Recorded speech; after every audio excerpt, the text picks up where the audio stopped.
하나님을 위해서 사는 사람들이 육신적으로는 늘 안전할 수는 없는 그런 경우들을 역사 속에서 수없이 봅니다. 그래서 그런 일들은 이 성경 속에 있는 것이 아니라 역사 속에 계속 반복되고 있다 하는 것들을 보고 또 우리도 그런 각오를 가질 수 있어야 된다고 생각을 합니다.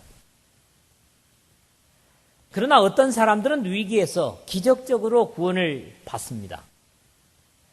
그렇지 못한 사람들은 어려움 속에서 안타깝게 비극적인 모습으로 이 생을 마치는 경우들도 믿음의 사람들 속에 분명히 있습니다. 이것은 우리 사람들의 보기에는 하늘과 땅의 차이 같은 그런 간격을 봅니다. 그러나 아십시오. 하나님께서 보실 때에는 사실 그리 큰 차이가 아닐 것이라는 것을, 영혼을 손에 쥐고 계신 분이 볼 때는 이 세상에 좀 오래 머물고 짧게 머물고가 그렇게 중요한 것이 아니라는 겁니다. 어찌 보면 사람이 보기에는 현장에서 순교를 당하는 경우가 안타깝고 답답하지만 하나님께서 보실 때는 그것이 오히려 그 사람에게는 더 복되다는 사실도 믿음으로만 이해할 수 있는 사실들입니다. 세상적으로는 이게 이해가 불가능한 말씀이죠. 이사야서 57장을 이 사실에 대한 이사야의 고백을 보면 이해가 되는 말씀이죠. 의인이 죽을지라도 마음에 두는 자가 없고 자비한 자들이 취하여감을 입을지라도 그 의인은 화액전에 취하여감을 입은 것인 줄로 깨닫는 자가 없도다. 그렇게 확인을 해주고 있습니다. 이 말씀은 우리 인간의 눈에 보기에는 안타깝게 순교를 당하고 젊어서 세상을 떴지만은 그가 그보다 더 큰 어려움을 당하기 전에 하나님께서 데려가셨다. 이런 말씀으로 이해를 했습니다.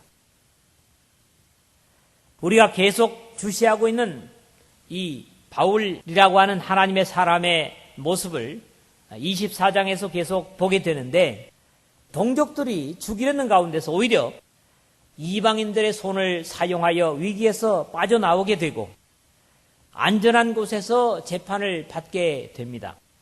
그 모습을 우리가 계속 보고 있죠.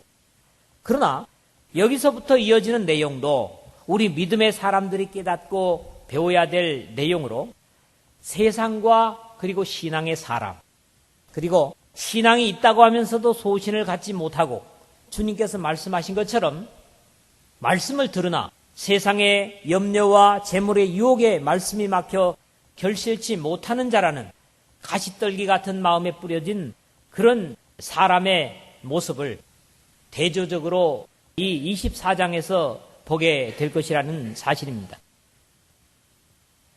세상의 편리와 이속에 따라 움직이는 사두개인들, 분명히 하나님께 제사를 드리는 인물들이면서도 하나님께 영광보다는 자신들의 이권과 입장을 더 생각하는 이런 모습들과 그리고 거기에 반대되는 온갖 수모를 겪으면서도 하나님의 약속을 바라고 그 진리를 위해서 생명을 바치는 바울, 이 아주 상징적인 두 부류의 사람들을 우리가 본다고 하는 것입니다.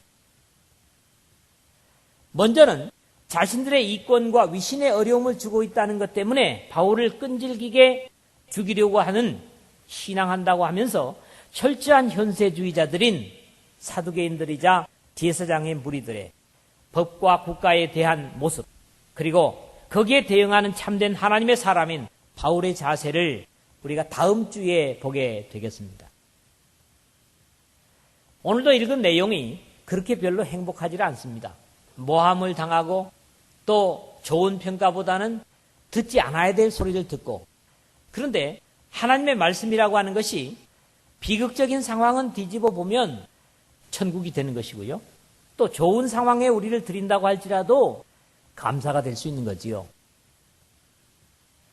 그래서 하나님의 말씀은 어떤 말씀, 어느 곳의 말씀이든지 우리에게 풍성한 생명을 주실 수 있다. 이렇게 확신을 합니다. 오늘 이스라엘의 종교 지도자들은 바울을 향해서 이 사람은 천하를 어지럽게 하는, 그리고 전염병처럼 나사렛이라고 하는 이단을 퍼뜨리는 연병이다. 이렇게 평가를 하고 있지만 사실 우리가 생명의 주님을 이렇게 융성하게 퍼뜨릴 수 있다면 얼마나 좋겠습니까? 또 얼마나 하나님께 영광이 되겠습니까? 그리고 이 소신 없는 신앙의 사람들을 보면서 적어도 우리 자신들에 대해서는 그런 어줍지 않은 신앙이 되지 않아야 되겠다고 하는 각오를 이 말씀과 함께 가질 수 있는 저와 여러분이 되었으면 합니다. 먼저 1절, 2절의 말씀입니다. 유대인들의 고발하는 모습입니다. 닷새 후에 대제사장 아나니아가 어떤 장로들과 한 변사 더들로와 함께 내려와서 총독 앞에서 바울을 고소하니라. 바울을 부르매 더들로가 송사하여 가로되, 이렇게 기록을 하고 있습니다. 우리말에 이런 말 있죠. 닭 쫓던 게 지붕 쳐다본다. 결국 바울을 잡아 죽이려고 했는데 손에서 빠져나가 버렸단 말이죠. 온갖 방법을 다 동원했지만 하나님께서 붙들고 계신 생명이기 때문에 결국 저들의 영역을 벗어나서 이제는 지배국인 로마의 법정에서 또 한 번 바울을 고발하는데 이르게 됩니다. 사실 이 정도에 이르렀다면, 그래도 신앙인이라고 한다면 이것이 하나님의 뜻인가 보다, 저 사람 우리가 죽여야 될 사람이 아닌가 보다, 이럴 수 있어야 되는데 이렇게 놓아줘야 할 것임에도 이들의 방법이나 목표는 전혀 바뀌지 않았습니다. 그렇죠? 이래서 망할 사람은 결국 망하는 겁니다.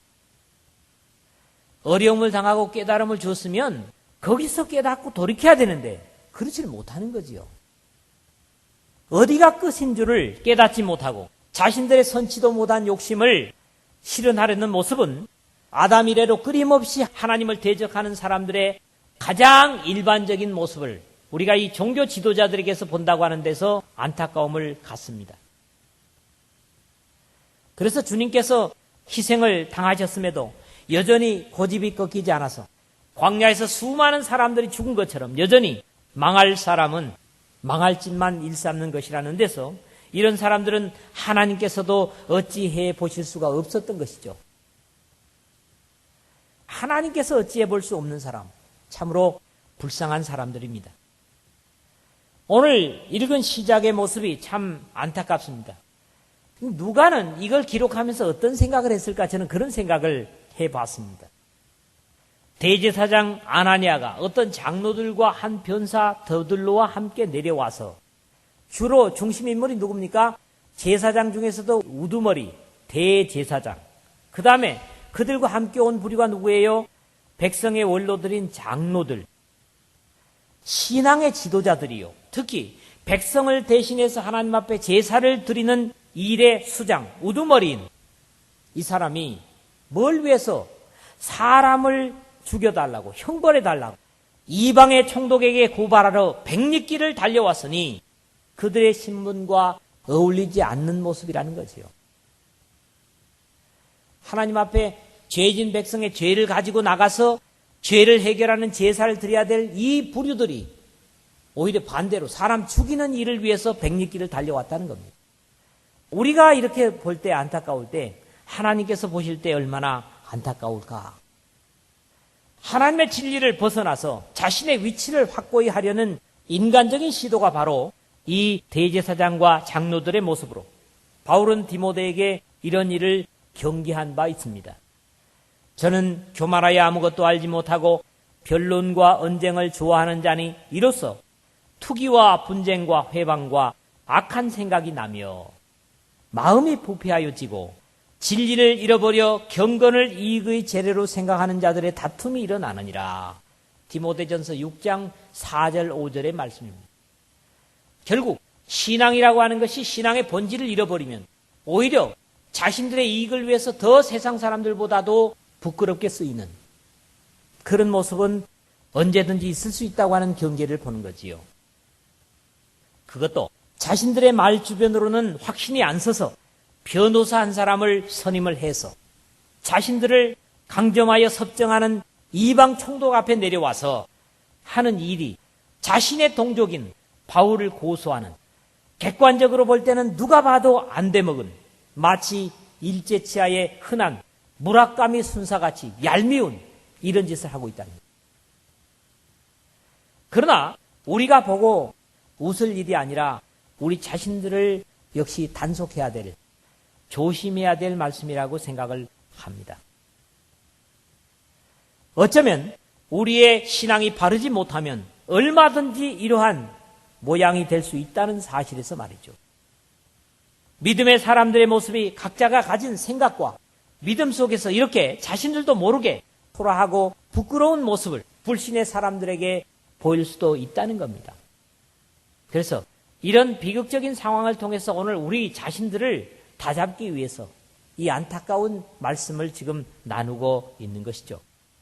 만일 오늘 우리가 형제와 자매를 미워하고 시기한다면 불신의 사람들 눈에 과연 어떻게 비칠까 생각해 봐야만 하는 것은, 주님께서도 이같이 너희 빛을 사람 앞에 비치게 하여 저희로 너희 착한 행실을 보고 하늘에 계신 너희 아버지께 영광을 돌리게 하라. 마태복음 5장 16절에 그렇게 당부하고 계시기 때문입니다.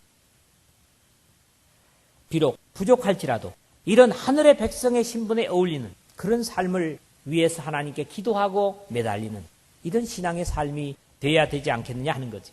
고발하기 위해서 쫓아다니고 사는 삶, 그들의 마음이 기쁘겠습니까? 죄를 풀어주고 해결해 주려고 벗겨주려고 하는 그들의 마음이 기쁘겠습니까? 여러분들은 어떤 사람이기를 원합니까? 하나님 앞에서. 우리가 가진 복음이 뭡니까? 모든 사람들의 죄를 벗겨주고 그들을 저주와 절망에서 생명으로 이끌어갈 수 있는 그런 놀라운 특권을 가진 우리입니다. 그런데 그것을 바로 쓰지 못한다면 이들처럼 하나님 앞에 제사 드리는 지위를 이용해서 오히려 사람들에게 부끄러움과 수치를 끼치고 또 하나님께 욕을 돌릴 수 있는 그런 가능성은 우리 자신들에게도 얼마든지 있다고 하는 그런 경계를 저와 여러분들이 가졌으면 하는 바람을 갖습니다. 두 번째로는 돈을 아마 많이 주고 이 수임을 받았겠죠. 이 사건을 말이죠. 그런데 이 더둘로라고 하는 변호사가 이 변론을 하는 내용이 이제 나머지 부분이에요. 그런데 철저하게 로마의 총독에게 아첨하는, 그리고 이 사람의 말 속에는 신앙이라든가 하나님을 경외함이라든가 이런 것들이 전혀 없는 이 내용을 보면 그렇습니다. 어떻게 보면 변론의 내용보다 아부의 내용이 더 많습니다. 여러분 한번 보십시오. 나머지 내용과요. 대제사장 아나니아가 어떤 장로들이 고용한 이 변호사의 말투도 완전히 믿음의 사람이라고 보기에는 도저히 불가능한 그런 것들을 그의 논고에서 듣게 됩니다.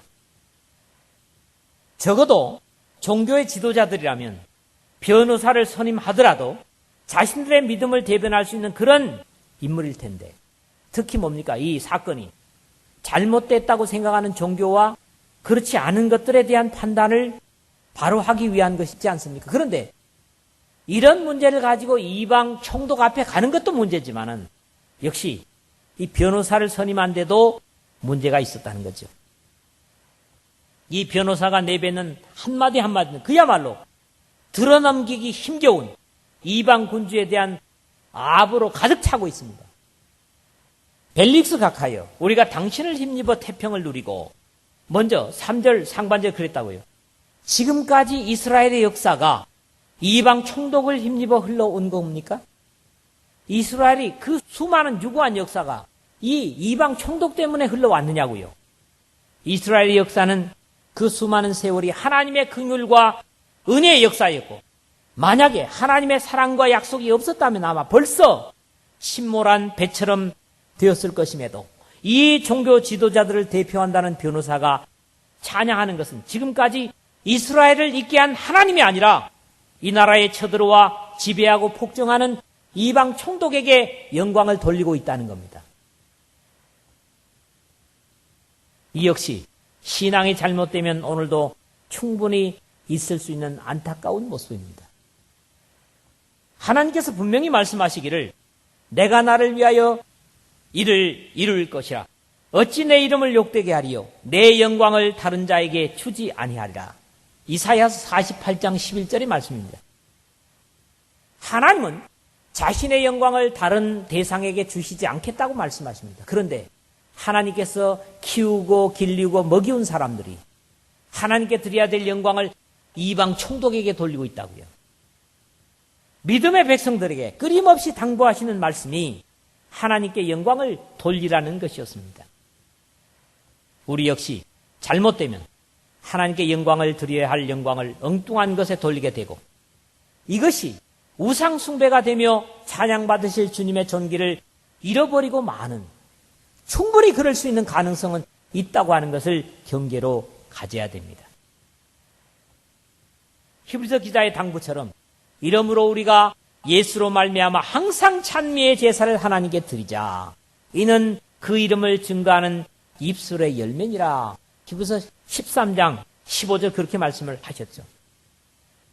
그리스도의 십자가 때문에 오늘 내가 있는 이유를 고백하는데 부족함이 없어야 될 것입니다. 여러분 모두가 말이죠. 우리가 당신을 힘입어 태평을 누리고 그랬는데 이것은 분명 하나님께 드려야 할 찬미요 감사이지 무력으로 지배하고 있는 총독에게 올릴 칭찬은 아닙니다.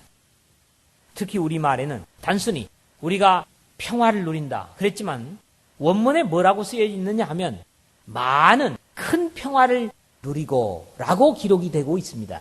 폴레스 에이레네스. 그래서 많은 평화를 누리고 있다. 당신 때문에. 평화나 평화는 싸움으로 얻어지는 것이 아니라 평화의 왕이신 하나님의 지배를 누릴 때만 가능한 것이라는 데서 이 더들로의 아첨은 들어주기에 지나친 표현입니다.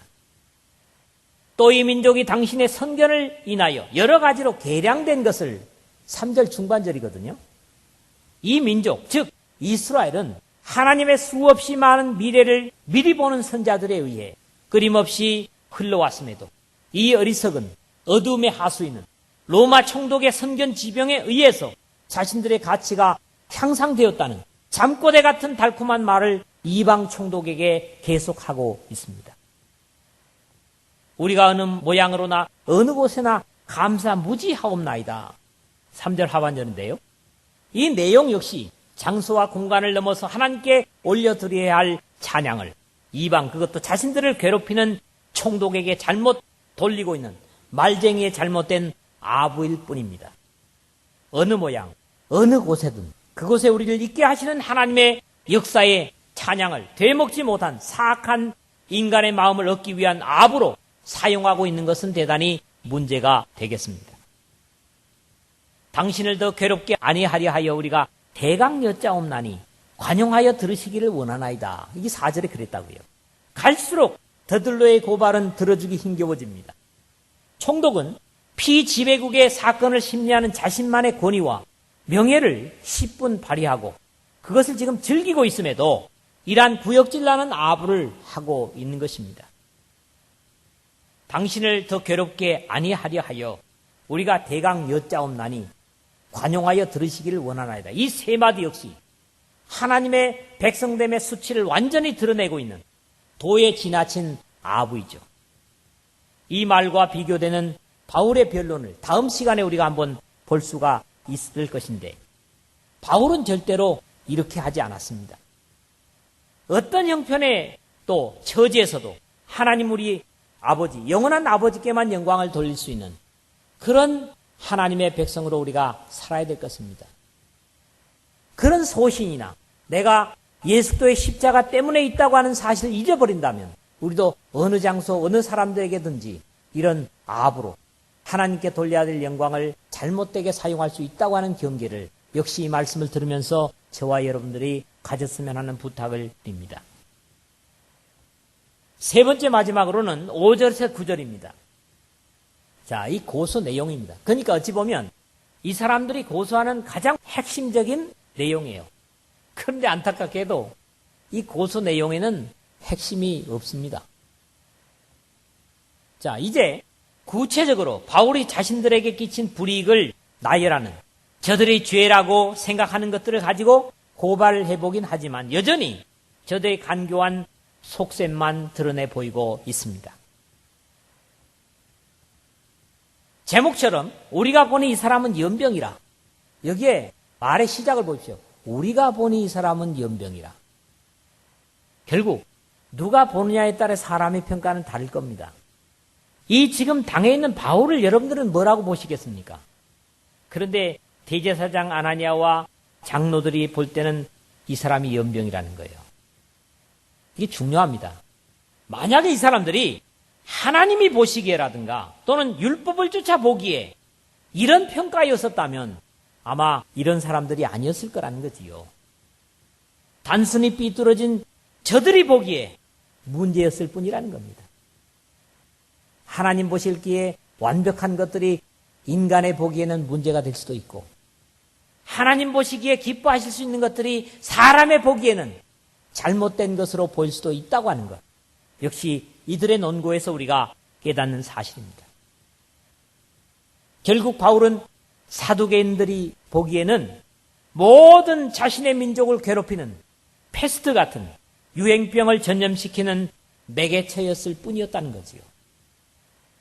천하에 퍼진 유대인을 다 소욕해 하는 자라 그랬는데 어쩌면 이렇게 변론의 내용을 준비한 것 자체가 로마의 총독을 겨냥하고 만든 말이 아니겠는가, 그렇게 짐작을 하게 됩니다. 왜 그러냐면 천하에 퍼진 유대인을 다 소란케 하는 자, 이 내용이 벨릭스를 자극하기에 가장 효과적인 고소 내용일 수 있을 것입니다. 당시에 로마가 많은 나라들을 식민지로 지배하면서 가장 주목하고 걱정했던 그런 부분이 뭡니까? 바로 소요 사태였습니다. 이런 일들이 일어나면 당연히 그 지역을 다스리는 총독들이 문책을 받는 것은 당연하기 때문에 어떤 내용보다도 이 천하에 퍼진 유대인을 다 소욕해 하는 자라는 죄목이 가장 총독에게는 가까이 다가올 수 있는 그런 고발이었다는 것이죠. 다음에 이어지는 나사렛 이단의 괴수 같은 항목 역시 사람들을 선동할 수 있다는 데서 호세록을 가질 수가 있고, 특히 여기 지금 이 더들로가 이단이라고 하는 것이 종교적인 이단이기보다는 로마 정부에 대항하는 유별난 자로서의 고발하고 있는 그런 내용일 것이라는 거지.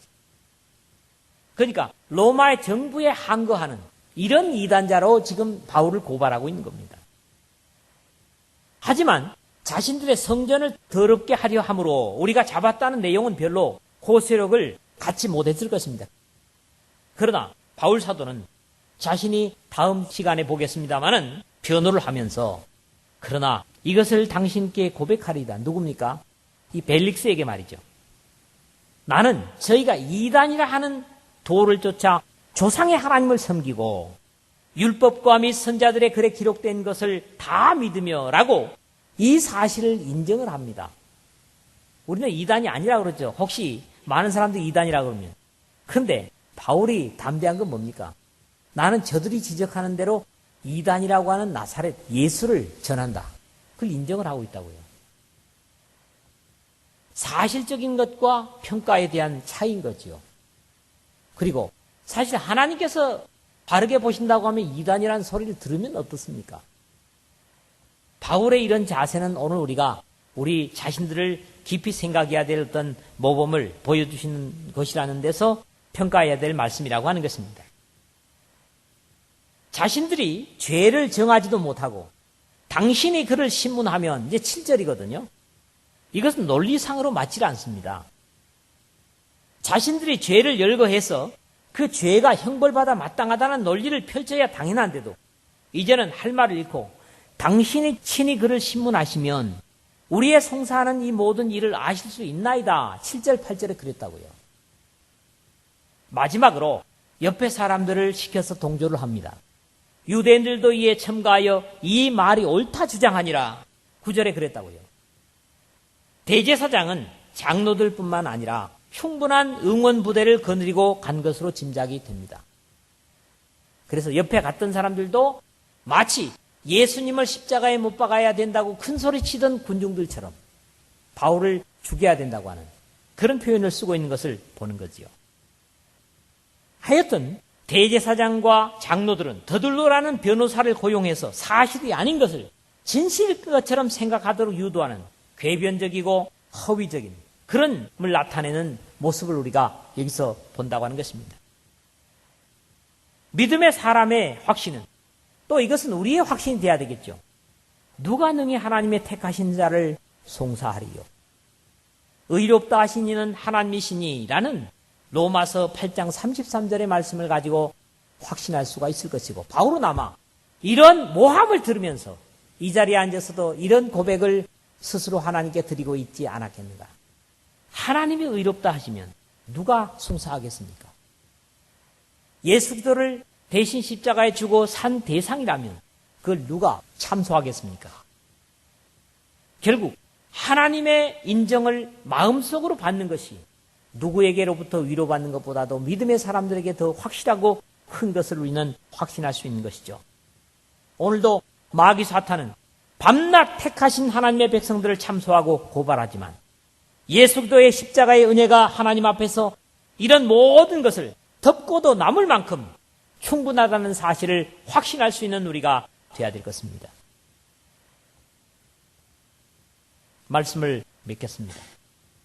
종교 지도자들이 사람을 살리는 일에 열심을 갖지 못하고 죽이는 일에 시간과 물질과 열정을 쏟고 있다는 데서 오늘의 경계를 갖습니다.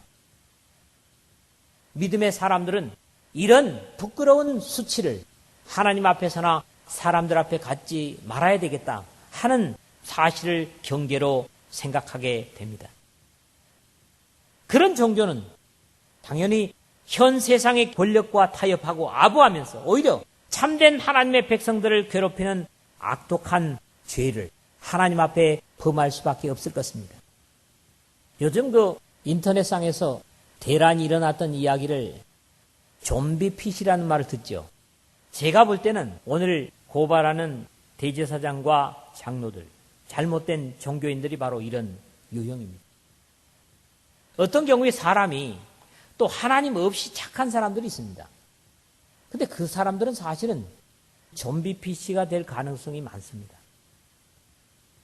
좀비라는 말 자체가 본래는 서인도 제도의 원주민의 미신에서 나온 말입니다. 좀비하면 죽은 자를 되살리게 하는 영적인 힘을 얘기합니다. 그 힘으로 되살아난 시체 또는 요즘에 와서는 이 말이 어떻게 쓰이냐 하면 무기력한 사람, 멍청이 이런 말로 쓰여요. 외부로부터 공격하는 바이러스라든가 스파이웨어의 무방비 상태에 있는 그런 상태에서 외부의 공격을 받고 이 PC가 결국 또 하나의 공격 PC로 돌변하는 겁니다.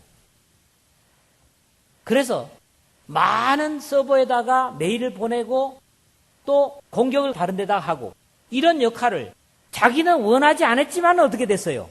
하게 됐다는 이게 좀비 PC입니다. 그냥 착하고 선하게 살면 될 것 같죠? 그렇지 않습니다. 하나님에 대한 소견이나 확신이 없다면 오늘 우리 시대의 문제를 일으키는 좀비 PC와 같은 존재가 될 수가 있고 이 대제사장과 잘못된 종교 지도자들이 얼마든지 우리가 될 수 있다. 이런 경계를 우리는 이 말씀을 통해서 가져야 되는 것입니다. 결국 좀비라고 하는 게 뭡니까? 죽은 사람의 혼령, 이런 미신적인 거거든요. 그런데 이런 것들이 이 21세기에 나와서 이 판을 치고 있다고요. 이게 아이러니 아니겠습니까? 그게 왜 그렇습니까? 결국 이것도 우리 믿음의 사람들의 책임입니다. 예수 그리스도에 대한 생명의 확신 그리고 거기에 대한 소신이 없기 때문에 우리는 어줍지 않은 신앙의 모습으로 이런 부끄러운 모습을 세상 사람들에게 나타낼 수 있는 것이고 또 이런 모습들을 대받아서 부끄러운 모습으로 본받을 수 있다고 하는 그런 경계를 갖고자 하는 거지요. 언제나 잘못된 종교는 참되신 하나님과 대치하게 되고 바른 진리에 사는 주님의 일꾼이나 백성들을 참소한다는 사실입니다. 그러나 어떤 위협과 고발에도 하나님은 모르심이 없으시기 때문에 진리에 헌신하려는 하나님의 일꾼을 분명히 알아보실 것이기 때문에 조금도 거리낄 필요가 없고 두려워할 필요가 없습니다. 하나님께서 내 편이라고 하는 확신만 든다면 아니 그것이 물론 잘못된 확신일 수도 있을 것입니다. 좀비 PC처럼 말이죠. 잘못이 없고 그냥 선하게 산다고 하는 그러나 중요한 것은 진리에 대한 기준이라는 거죠. 하나님의 아들의 십자가의 희생을 기준한 우리의 거듭남에 대한 비밀과 사랑 그리고 우리가 생명을 지금도 영적으로 부지할 수 있다고 하는 사실 자체가 우리에게서 난 것이 아니라 하나님의 선물, 은혜라고 하는 사실을 확신한다면 적어도 이런 어리석고 비참한 모습에 하나님의 종을 향해서 천하를 어지럽히는 연병이라고 하는, 잘못된 편과와 함께 사람을 죽이려고 하는데 힘을 모으지는 않을 거라는 거죠. 여러분 모두가 이 말씀을 통해서 경성하시고 하나님의 거룩한 성령의 이끌림을 받아서 어떤 위치, 어떤 입장에 있든지 하나님께 영광을 돌리고 세상의 아부하는 수치스러운 삶을 갖지 않는 하늘의 성도다운 거룩한 모습을 가지고 여러분의 인생을 사시기를 주님의 이름으로 축복을 드립니다.